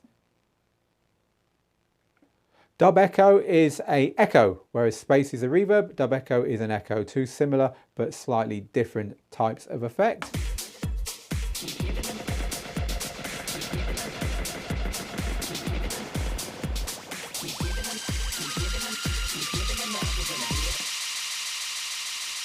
Again, different frequencies left and right, and also the parameter is how long it goes on for.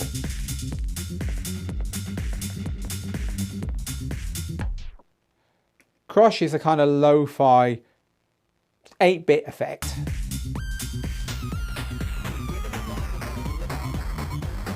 Kind of distortion. And this way it's a high pass filter as well as the distortion. And this is the amount you get, so we can have a lot more distortion by turning this up.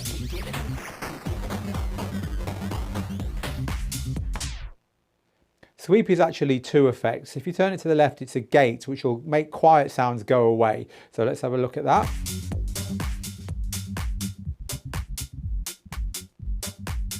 There's normally a sweet spot where you're just getting the loudest sounds, in this case the drums, but nothing else. In the other direction, it's a bandpass filter, which is different.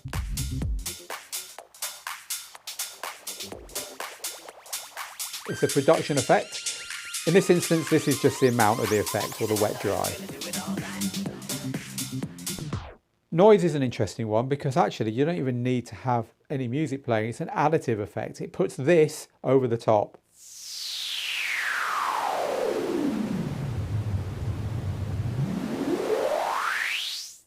And in the other direction,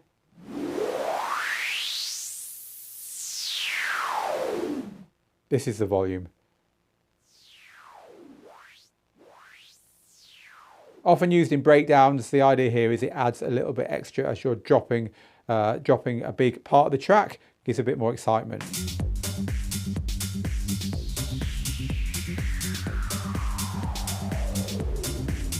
This is a good candidate for what I was saying, that you can turn it on and off here. So you don't have to go back to the middle with that noise playing. Or you can turn it on here, like this.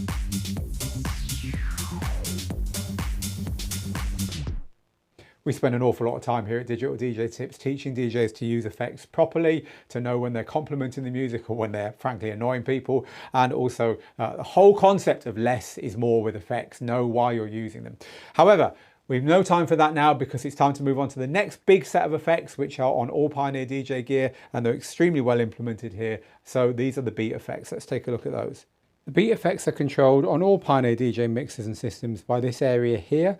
What's different about the Opus Quad, or at least what's developed more on the Opus Quad than any other Pioneer system at the time of recording, is the way it uses the screen. There's also this button here which turns on all this stuff on the screen like this to give us a whole load of new control over the effects. So let's talk through the basics and then we'll look at how it all interacts. To start with then, down here we have an effects selector. This is a rotary encoder, and turning this will choose an effect. There's 14 to choose from.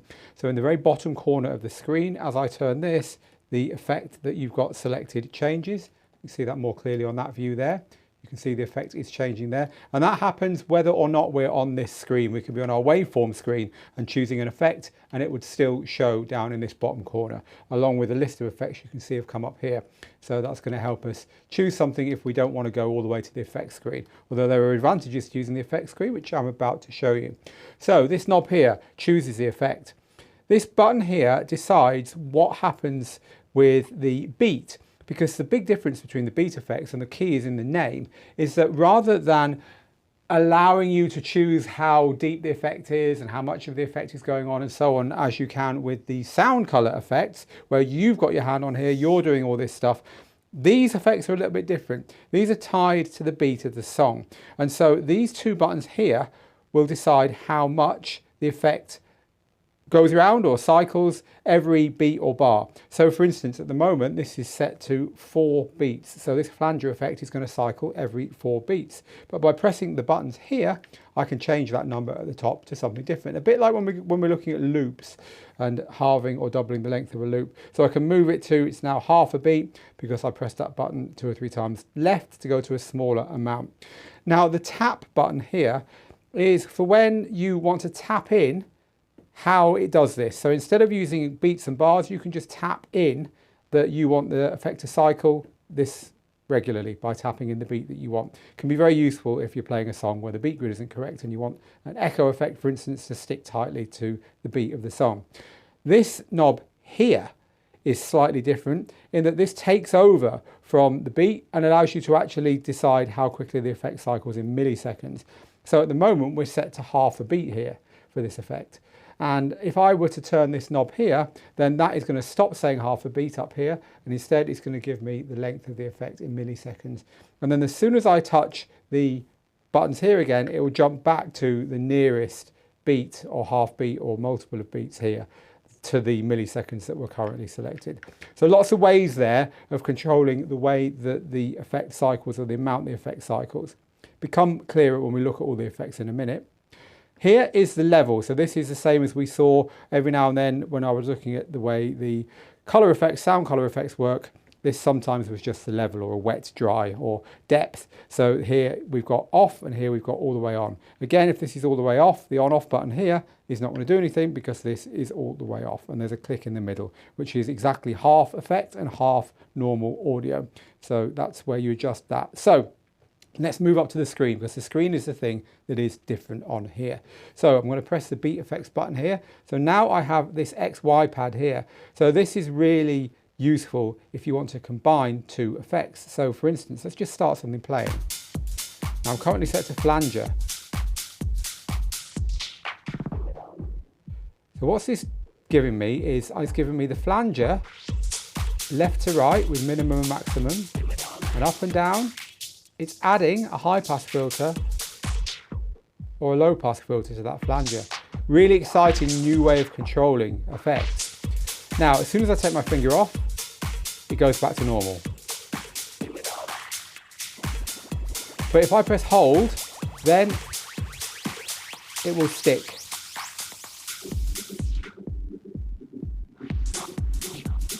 So there's that choice there. I can have the effects tied to the beat, same as I can with cues and loops by turning Quantize on here. So this is useful. I've got 4 banks down here. Press this button here and the flanger is now saved to bank number 1. Now I can change to another effect off the screen, and I can, for instance, this is now phaser. I've got a phase effect there, and if I like this one as well, I can save that one to bank 2. So now I can get back to the flanger by pressing that. And it's changed the flanger down here, and I don't have to use this knob here. So you can store your 4 favourite effects up here. So, how do you turn the effects on and off? I'm just going to stop that music for a second. How do you turn the effects on and off per channel? That's what these buttons here do. This is the on off for the channels. So the currently selected effect is going to work on channel 2 because I pressed channel 2, but I can move it there and there. And if I want to put it on the microphone, I tap microphone, but then I use the selectors up here that we've already seen when we were looking at the feedback controls to choose whether I want it on mic 1, mic 2, or both microphones. Very useful for adding reverb, for instance, to a vocal mic if you've got someone singing with you. So how does the system know the BPM of the track you're currently playing, so it can chop up these effects so that they are quarters, halves, 2 times the beat value? Well, it does that because it just reads the BPM in the same way it reads the BPM in any other way, using your beat grid. However, if you've been messing around with the timings, you've been using the time control here to get some special sounds to your effects, or you've been using tap or whatever, and you want to reset it so it's just taking the BPM once again from the track that you're playing, you have to use the tap button, but in this instance you press the shift button as well, and holding shift and pressing tap will set that right back to where it was before, like that. You ready to have a listen to them then? Let's go through all 14 effects, looking at what they sound like and looking at how the XY pad affects them. So remember that these controls here are duplicated somewhat by the XY pad. Certainly the time controls are, which you're about to see, but the XY pad adds a little bit extra. I'm going to leave the level depth knob set to the middle here, so you're always going to hear a mix between the effect and the clean sound. Apart from that, we're set to tie to the beat of this song in this area. Let's cut to here then. And then at the very top here, you can see the effect we've currently got selected is delay. Let's have a listen. So here is the length of the delay. I'm currently set to half a beat, but I can go up to 1 beat. So 1 beat delay, 3/4 beat delay, all the way down to really quick delays. And then moving this up and down always adds a high or low pass filter. Low pass at the bottom, high pass at the top.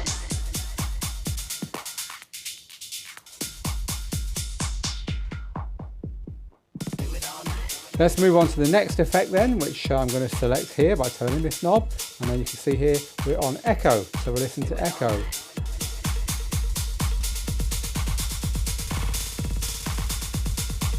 It's like multiple delays.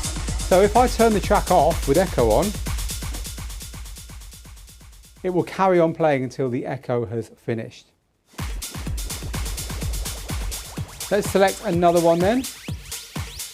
Ping pong. Now if you've got stereo headphones on, you'll hear that this is effectively a stereo echo.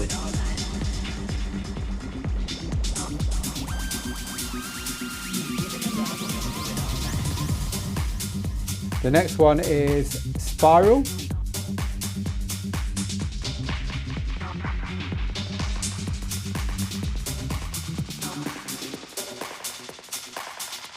It's like a kind of musical reverb echo. The next one, reverb. It is what it says on the tin. A big reverb. You get less reverb on the left-hand side, high reverb on the right-hand side. You can hear the frequency it's affecting there, changing with my finger. The next one is transform. So transform does this. You hear how that's cutting in and out every half second? It's a little bit like doing this on the crossfader actually. But it's doing it for you. And you can do it faster than you could ever do on a crossfader.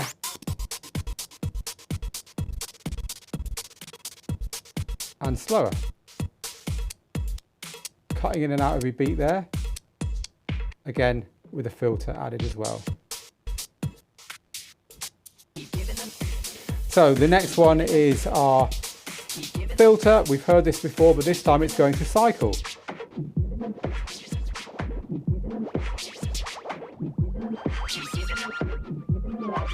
And we've got the low and high pass as well there.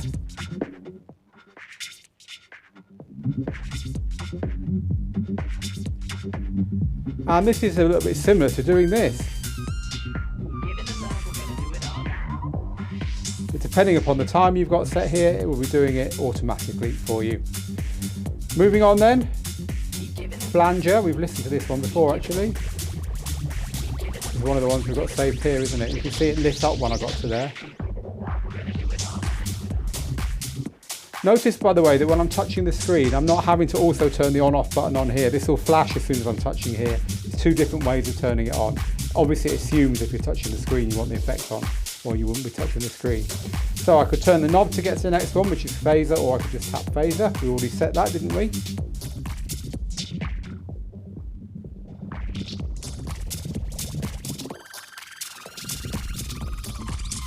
The next one, pitch, is a fun one.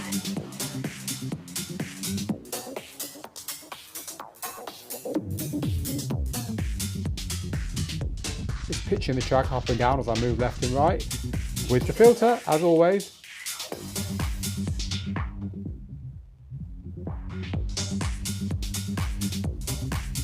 So slip roll is the next one, and it's a little bit like using the roll function on the loop.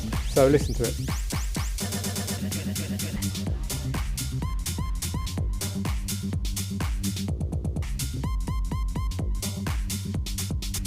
Can be very effective with EDM, especially if you have the filter in.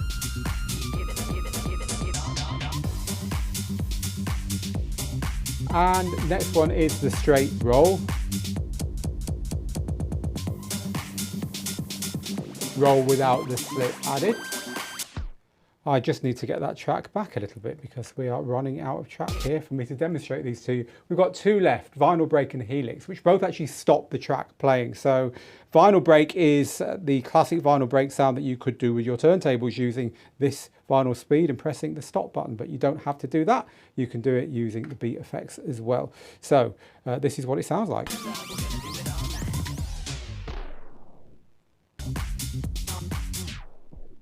Not much use really in using this to do it because it kind of like happens and then it's done. Just like doing that. But you can use the time controls to decide how long it does it for.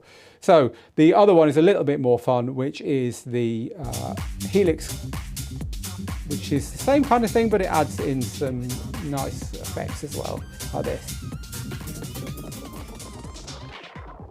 It's kind of like a fast spin and a fade out or a filter. Can be a nice way to end your set using helix. You can hear how cool that sounds. I just press the stop button on the deck to make that end. The final effect is the smooth echo. So this isn't actually a new effect. We've seen echo already, but this is a new way of triggering it. It's a way of using other controls to trigger an echo. And it came from the world of scratch DJing, where scratch DJs would put in a performance and at the very end, they'd just do something and they'd want a nice echo to end it off. And they were having to do kind of like convoluted, quick movements of the hands to find the echo, select it, turn it on. And the Pioneer DJ engineers thought, why not give them a button that they can turn on that will automatically do it when they trigger something or do something.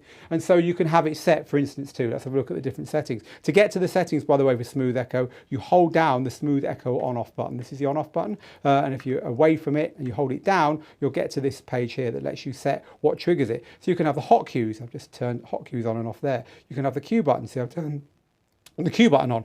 Pause, load buttons, channel faders, and the crossfader.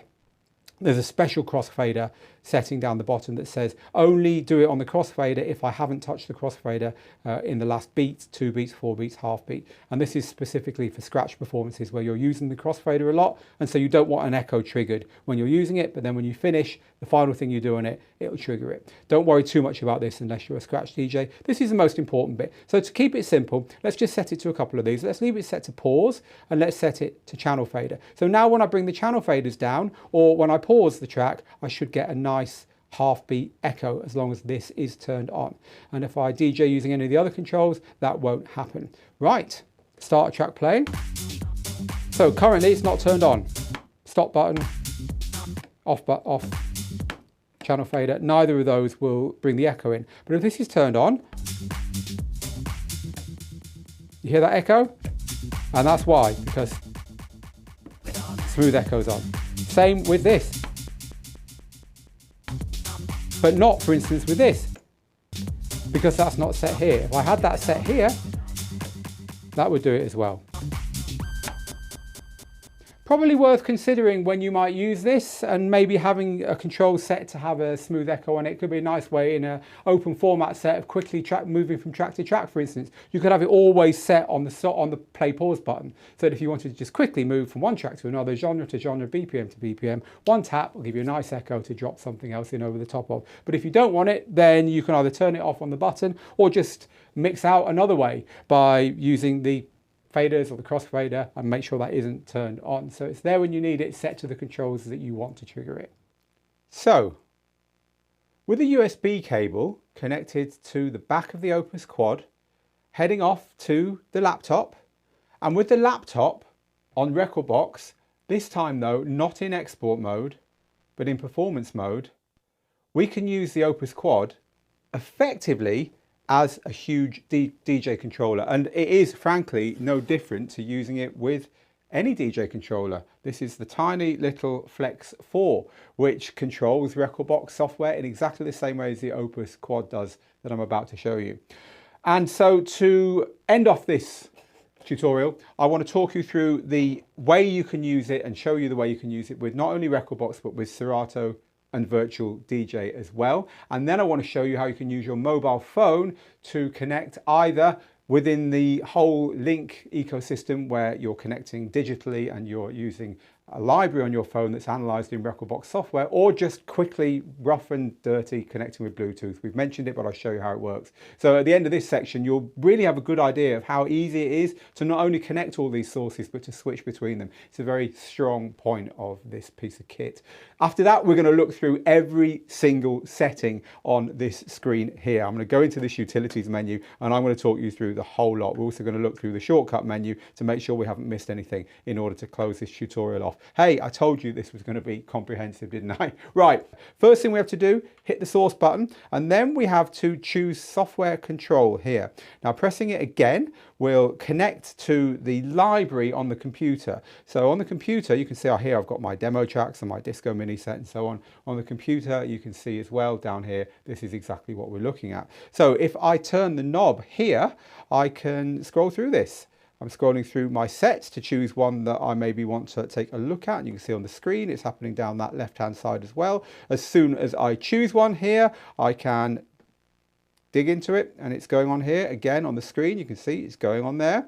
And then as soon as I want to load a track, so I want to load that track there onto deck number 1, I'll press this. Now it says now playing, press rotary selector to continue or push the back button. I'll press the rotary selector and now I can press it for the other one. And it's worked there as well. What this has done is take over both of the decks for software use because they were originally being used on another source.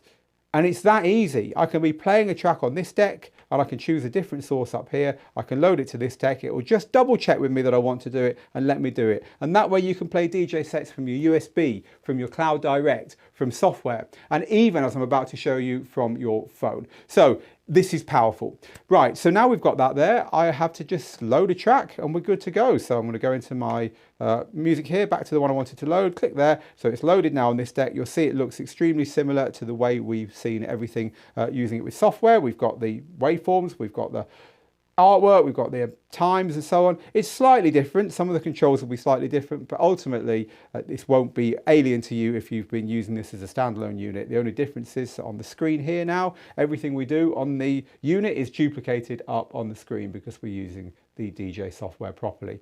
Right, let's have a look at doing it now with Serato. So here's the Serato software. You don't need to pay for this because the Opus Quad unlocks it. So you can get an account on the Serato website, download it, install it, plug in and do exactly what I just showed you with Rekordbox. This time though, we're controlling Serato on the unit here. So it looks slightly different. Notice that we've got colored waveforms this time and some of the other graphics are slightly different, but ultimately we've got the same kind of thing. Everything works in the same way. We can control our music the same way. Our cue points work the same way. Our loops work the same way. We are controlling a piece of DJ software here that isn't even made by Pioneer DJ in exactly the same way that we are used to, standalone or with Rekordbox software. And it even works with VirtualDJ. Here it is. In this instance, it doesn't unlock it. You do have to own the software, but once you do, control over VirtualDJ is exactly the same as I've just shown you for the other two packages. Again, the graphics look slightly different on the unit, but ultimately nothing to trip you up. So two ways of using your mobile phone to add to all these ways of getting music into the unit. The first way, and the very quick down and dirty way, is by Bluetooth. So in a minute, we're going to go through all the utility settings, as I said, but we're going to need to go there now just for me to show you this quickly. I'm going to hold down the shortcut button, which takes us to the utility menu here. I'm going to click Bluetooth. I'm going to click Bluetooth setting, and now it says pairing. So here I can pair up with any Bluetooth device I've got. In this instance, I want to pair up with my iPhone. Check the pin code and we're good to go. Now, if you hadn't watched this tutorial until this point, you might think that the way to get that connected Bluetooth device to play would be to go to your source menu and choose it. It would make sense, wouldn't it? But actually, no, it's treated as an external input, a bit more like the external inputs around the back, as you will have seen earlier on. So the way to do it is to click the deck that you want and then select Bluetooth on there. Once you've done that, make sure your fader is up for that deck and you're ready to go. I'm going to click play on my track here. And there it is. Of course, I'm going to need to use the phone for the play and pause and so on, and that's why it's treated as an external input here rather than something the deck can control. Now, you actually can use your phone to effectively act like your laptop acts when you plug it in to use it in ProLink mode. But it doesn't work at the moment on the Opus Quad for me. I don't know if it's because I've got iOS 17 and it's struggling with it. You need to have the Rekordbox for iOS app, and once you've got that, you connect up either wirelessly or wired. It shows as a source, and that's it. Any Rekordbox library you're working with on there, or if you're connected to the cloud, it's the same library that you're working with everywhere else, will just work on the unit. I can't wait to play with that. I'm sure it's something they'll fix quite soon, but I can't show it to you at the moment. I think we're actually going to do a separate video on using the Rekordbox ecosystem and the cloud and the mobile app to kind of enhance the way you prepare your library in DJ, because it's definitely the future. However, right now I can't show that to you. Never mind though, because the excitement of the utility menu is coming and I know you're going to enjoy this. So let's dive right in there and have a look at it. Again, holding the button down will bring up this menu here. The categories are here. These are the things you can change and these are the changes you can make. So we'll start from the top and work our way down. So load lock decides whether or not you can load a track during playback. If you have this on lock, then you try and load a track to a playing deck, it will not let you do that. Quantize beat value lets you change the granularity of when you do a cue or loop or trigger an effect, whatever, with Quantize turned on. So if you have this set to 1, then it's going to always go for the nearest beat, the nearest half beat, quarter beat or eighth beat. Experiment with that, but half is a good place to start. Hot cue auto load is a bit of a legacy feature. This determines whether or not your cues and loops are loaded when you load a song. So generally you'll want this on because the Opus Quad is fast enough to deal with it. In older CDJs, it used to take a while to load those things and it could get quite annoying. Anyway, your options are off, on or Rekordbox setting. I'll talk to you about what Rekordbox setting means in a bit. So hot cue color decides whether the hot cues take the color from the software or take the colors that they're given when you set them, or whether hot cues all remain the same color. It's a choice of yours, that whether you want to have your cues and loops just one color or whether you want them to be different.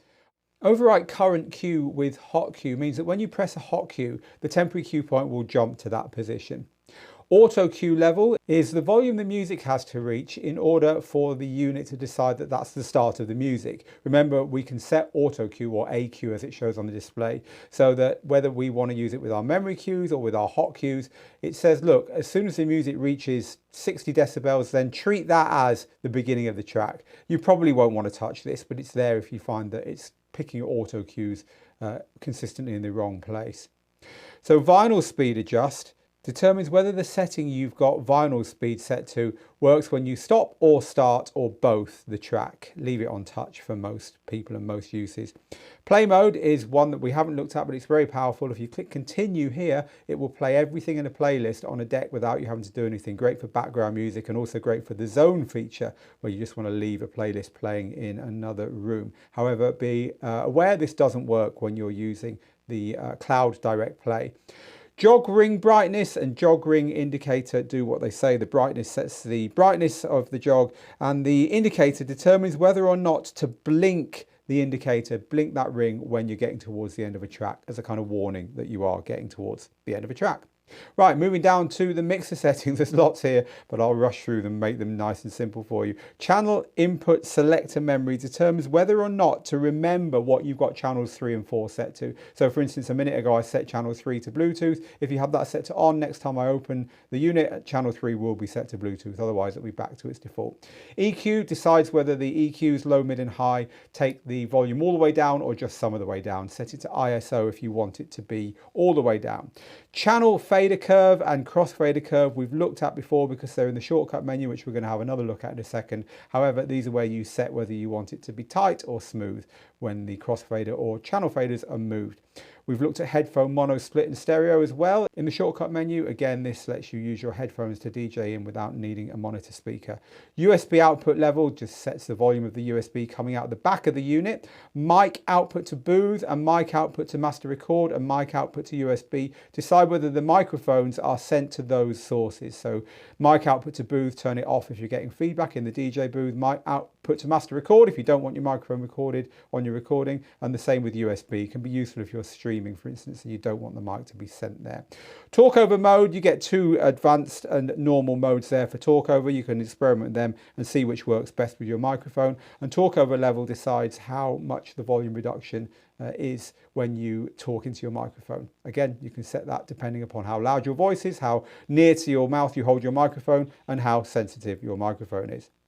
Moving on to audio output, these will basically dim the volume on the master and the booth to what you set it to. If the master and booth outputs are a little bit too loud for you, you can take them down a little bit there. Same with the zone. The master peak limiter decides whether the unit takes action if you really are driving it too hard to stop digital distortion. But of course, the best action you can take there is not digitally distorting it in the first place by keeping your levels out of the red. Display, on-air display tells the unit to tell you on the deck indicators whether that deck is playing. You'll have seen that earlier. There's a little on-air indicator, but you can turn that off if you don't like it. Waveform current position will move the playhead on the waveform. So if you want to see more of the track coming, then leave that on left. If you don't want to see that, leave it on center. Waveform divisions decides whether the waveforms are divided with the little lines on the phrase, in other words, on the bars or beats, or whether by time. Overall waveform display, if you only ever use 2 decks, you can set that to 2 decks to have a little bit more room. And again, we've got 2 brightness displays here. The LCD brightness for the main display and the deck display. Turn that up if you're using it in outdoor areas, turn it down if you're using it in a dark room, or if you're filming it, as I am, because if you turn that any higher, you wouldn't be able to see it when we point our cameras at it. Okay, so network, Wi-Fi settings. This is where you choose your Wi-Fi networks. They're all there. You can save a Wi-Fi network that you use regularly.